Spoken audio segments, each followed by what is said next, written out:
মেলার সময় থেকে তোমার অনেক বড় বড় কথা শুনতেছি জব্বর। আমার জায়গায় দাঁড়িয়ে তুমি আমারে শাসন করো, আমারে ভয় দেখাও। ওই ওই নিজেরে কি ভাবো তুমি? কি কি সর্বশক্তিমান?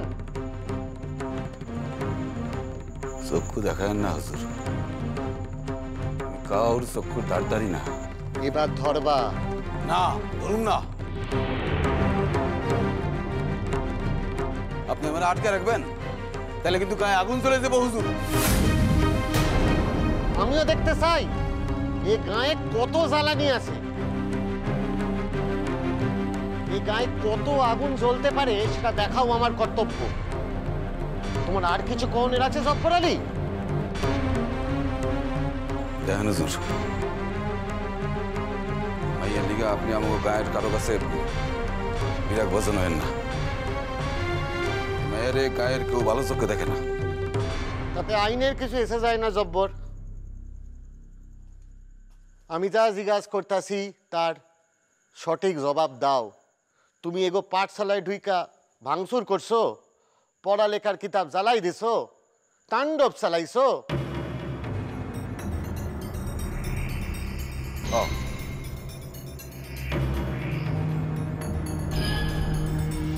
কেন? কারণ আমি মনে করি মাইয়ারা লেখাপড়া শেখার লিগা জন্মায় নাই। দেখো, কাম হইলে সংসার সামলানো আর সন্তান পালন করা।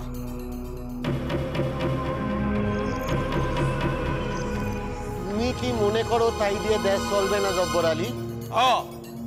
আমার ঘর আমার নিয়মেই চলবো না জব্বর আলী, তুমি কিন্তু বারবার ভুইলা যাইতেছো যে তুমি কোথায় খাড়াইয়া কার সম্মুখে কি কথা বলতেছো। এই এই এই এই মাইয়া মাইয়া আমার আমার আমার বিবিরে লেখাপড়া শেখায়। পাড়ার অন্য মাইয়া লোককে ডাইকাই না, বাসায় বসে লেখাপড়া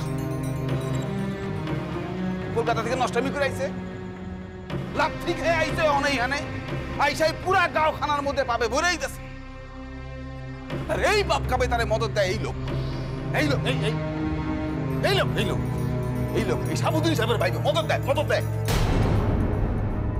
শোনো জব্বর আলী, আমি তোমারে একটাবার শেষ সুযোগ দিতে চাইছিলাম। কিসের সুযোগ?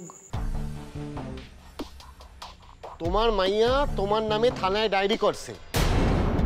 আমি তো চাইতেছিলাম যদি উভয় পক্ষ একটা মিটমাট করিয়া লইতো, তাহলে তোমারে এই বয়সে আপন মাইয়ার অভিযোগের ভিত্তিতে হাজতবাস করতে হতো না।